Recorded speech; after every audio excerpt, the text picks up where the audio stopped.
Buenas tardes, mi nombre es Belén Vianey Canul Pol, soy estudiante del Instituto Tecnológico de Mérida en la licenciatura de Administración a modalidad virtual.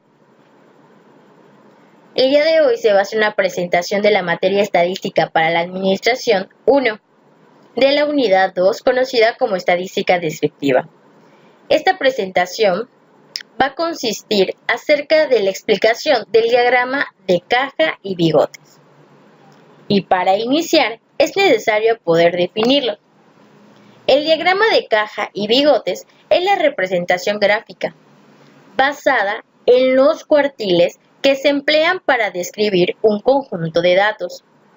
Como podemos ver en ambas imágenes, el nombre de diagrama de caja y bigotes lo obtiene por la forma en la cual es representado. Se representa mediante una caja o un cuadrado, por lo cual lleva ese nombre.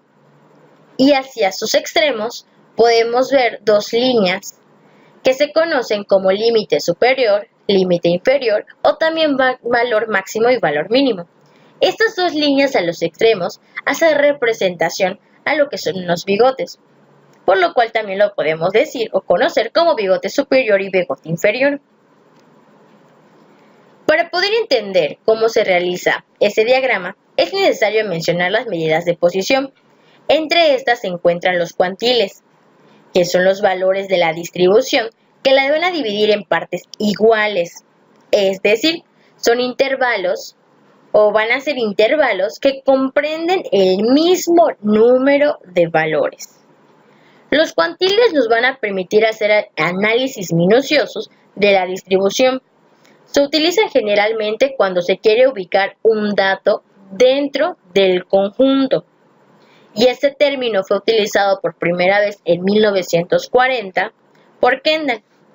Entre la clasificación de los cuantiles podemos entender a los cuartiles, que es la parte o la manera de distribución por medio de 4 partes. Los deciles dividen la distribución en 10 partes. Y los centiles o percentiles van a distribuir en 100 partes. A nosotros nos interesa comprender en qué consiste un cuartil o los cuartiles, ya que estos son los que complementan o los que forman parte del diagrama de cajas. Los cuartiles son los 3 valores de la variable. Van a dividir un conjunto de datos ordenados en 4 partes iguales. Digamos que tenemos un conjunto de datos, un segmento, y eso los dividimos en 4 partes. Para que eso sea posible tienen que haber 3 valores.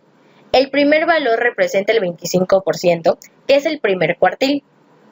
El segundo valor es el cuartil 2 o mediana, que representa el 50%. Y el tercer valor es el cuartil 3, que hace valor o referencia al 75%. En la imagen que tenemos abajo, podemos poder identificar los valores de cada cuartil. De esta manera nos podemos dar una idea gráfica para poder entenderlos. Para elaborar un diagrama de caja, se requieren valores estadísticos. Estos tienen que ser del conjunto de datos que se va a estudiar. Entre estos está el valor mínimo, el valor máximo, el primer cuartil, el segundo cuartil o mediana y hasta el tercer cuartil. Viendo la imagen que tenemos a un costado, podemos poder identificarlos. Pero bien, es necesario poder clasificarlos o entenderlos a cada uno de ellos para poder luego ejemplificarlo. Para entender cómo localizar el valor mínimo y el valor máximo, podemos dar el siguiente ejemplo. En una feria, se registran las edades de los primeros 5 niños que ingresan al circo. Entre estos pueden ser niños, pueden ser jóvenes e inclusive personas adultas. El primer niño es de 5 años. La segunda persona cuenta con 10 años. La tercera persona tiene 15 años. La cuarta persona tiene 20 años. Y la quinta persona cuenta con la edad de 25 años.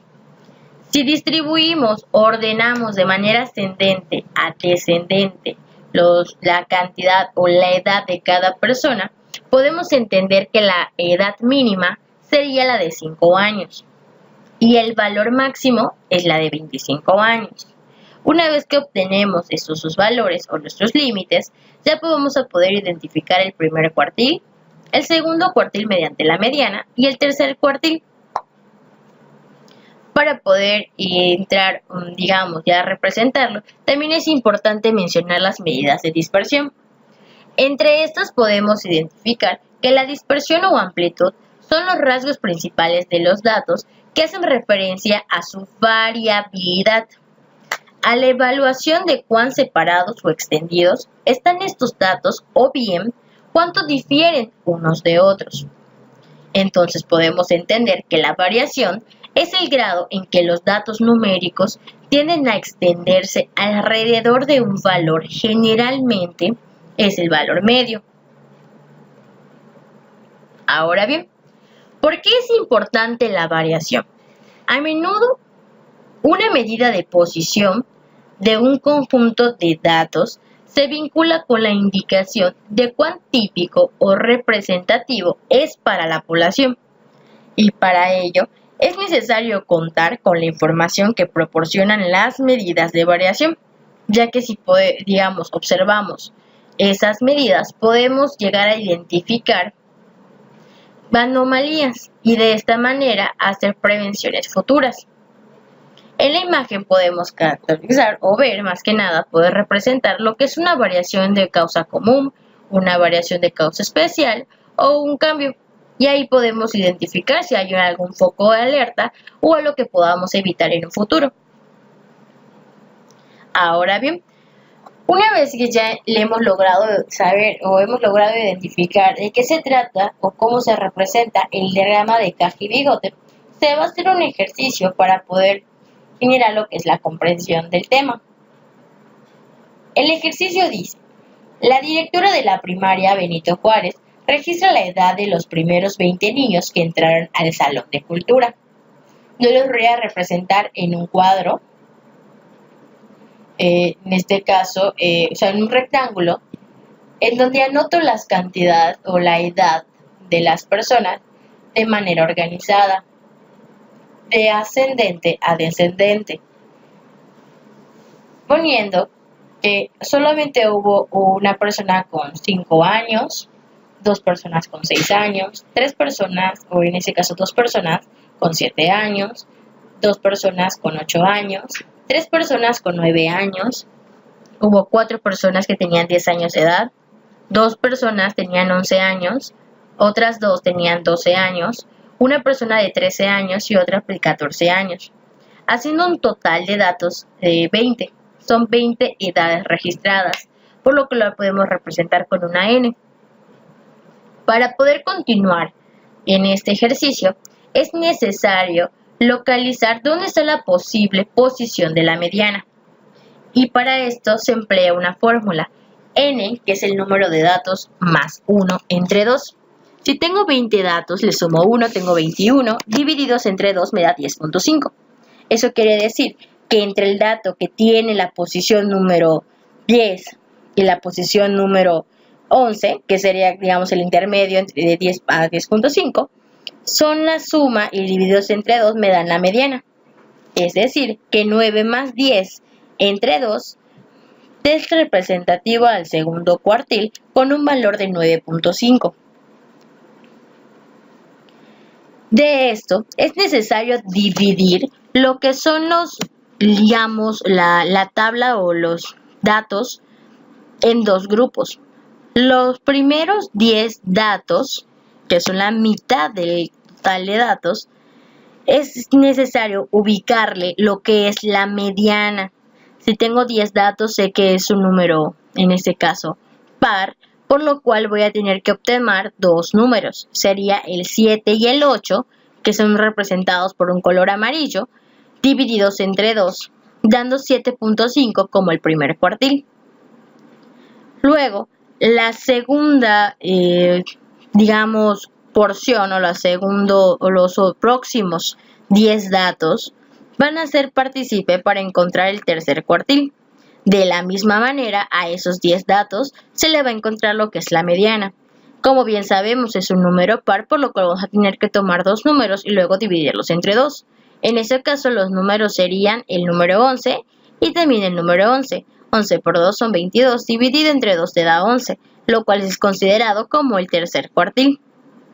Y si bien sabemos, la edad mínima o la persona más pequeña que acudió fue de 5 años, que es considerado como el valor mínimo, y la persona con mayor edad es de 14 años, que es considerado el valor máximo. Luego, para poder representarlos o ya finalizar lo que es el diagrama de caja, se va a realizar lo que es un segmento o una regla con la división de los valores.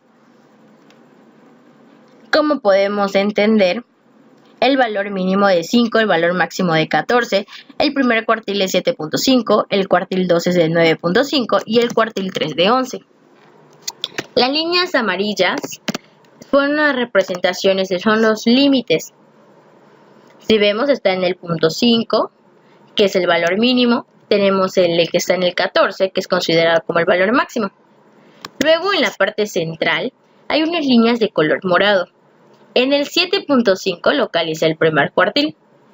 En el 9.5 localizo el segundo cuartil o la mediana. Y en el 11 localizo el tercer cuartil. Una vez localizado todos estos datos, se forma o se genera la figura de una caja, un cuadrado. Y de esta manera podemos decir que hemos logrado ejemplificar lo que es un diagrama de caja y bigotes. Espero haber sido demasiado explícita para que no podamos tener duda de cómo ejemplificar lo que es un diagrama de caja y bigote. Les dejo por último lo que son las referencias utilizadas para poder hacer este ejercicio y les agradezco el tiempo brindado.